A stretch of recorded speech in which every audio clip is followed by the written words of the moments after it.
nothing like living a simple life. Something out those aches and pains from working on the farm. Hey guys, it's Eric.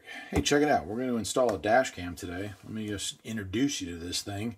The RICILAR car dash cam 4K. It's the model CR612, and let's go ahead and open it up, unbox it. If I can get it out of the box. It's got a sleeve. There we go. Yeah, Ultra HD driving recorder. If they make their cameras as good as they make their boxes, we're going to have a winner here for sure. There we go. And let's see what we got. This is the main unit. You can see it's got a camera there. It is. Maybe it's just a sensor, because there's a USB plug, and there's another USB plug, and then there's A, B, C, and D here. And on this side we have a power and a spot for a micro SD card. So a lot going on in this little package. Holy cow. Okay. And then we have the installation equipment here. There's a lot of it. Alright, we got a lot of stuff. This is our suction cup mount for the car. So that's going to slide onto there somehow. Yeah, right like there. Okay. And we're going to be able to mount that wherever we need it. Comes with some sticky pads. Here is our GPS unit, so it's going to be able to track where we are. And going to save that data to the device.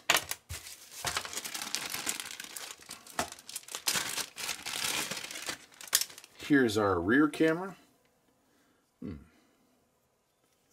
Interesting. It's interesting mounting hardware. And so our rear camera looks like it has a very custom plug back there, 6-prong or something like that. Okay, and then we have this, which is our power supply. And this powers up, looks like, both the rear camera and using USB plug, it powers up the camera itself, the front camera. So then back here we have the other half of this equation, which is here's our specialty plug, and here's a USB-C that plugs into the camera. So cool. It looks like they left us with quite a bit of wire, which is good because we need to mount that rear camera. If you want to install a rear camera, which I'm not going to in this video, but if you want to install the rear camera, that's gonna, it gave you enough room. I don't care if it's an SUV or whatnot, you should have it.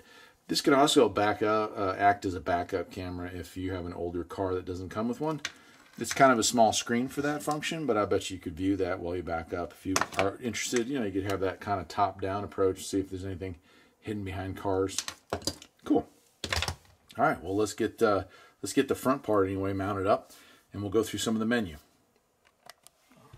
One cool thing as I set this thing up that I'm noticing right out of the gate here is that the power for this has a USB, so my wife can still charge her cell phone, which I know how much she loves her cell phone, so we don't want her to lose that feature. So on the other end here, oops, we've got it where it splits off. Actually, it's two pieces. This one goes to our GPS, so I'll find a good spot to mount that, and this one plugs in to power our camera. So let's figure out some spots to put this, and I'll show you what I came up with. Cool. Well, I've got the wire kind of tucked in under here, and I'll probably finish doing that here, but I wanted to show you. There it is, already set up. There's not much to it. We'll need a card. I'm not sure if it'll operate properly without it, but go ahead and see if it has any reserve. Nope. Okay, I'll have to turn the key on. All right, well, here it is set up, and I'm having to kind of move the camera into a position it probably wouldn't normally be in order to get this right without film glare, but there's a bunch of buttons here we'll try to go through. Right, so on the bottom here we have our files, movies, pictures, and we can even have parking mode. Then we go back out of it, And you can see it's got a date stamp on the bottom here. It's going to tell us the time. 4K front, 2K in the rear. The battery up here is charging. Parking mode is on. No Wi-Fi signal. Don't know why it would need Wi-Fi, but I guess maybe it can relay data. So overall, pretty darn cool. It's going to take a little bit of time to get it set up just right, but I'm pretty happy with it. Of course, if I decide later on to install the rear camera, well, no problem. It'll do that as well. So that's really simplistic the way they have it set up.